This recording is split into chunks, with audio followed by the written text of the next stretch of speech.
সচিবালয়ে অগ্নিকাণ্ডের ঘটনায় কোনো ধরনের নাশকতার প্রমাণ পায়নি তদন্ত কমিটি। বৈদ্যুতিক লুজ কানেকশনের কারণে অগ্নিকাণ্ডের সূত্রপাত হয় বলে প্রতিবেদনে জানিয়েছে কমিটি। ৭ নম্বর ভবনে আগুন লাগার ২ ঘণ্টা পর দৃশ্যমান হয়।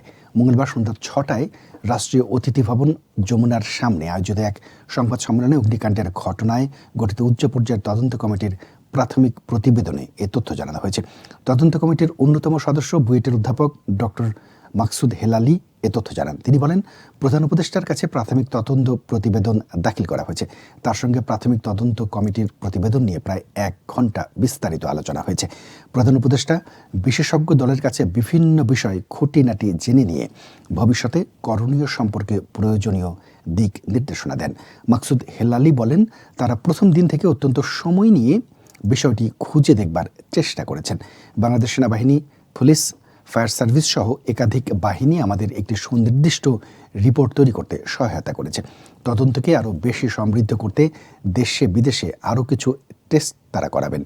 স্যাম্পলগুলো পাঠিয়েছেন। সেই রিপোর্টগুলো পেলে আরও বেশি নিশ্চিত হওয়া যাবে।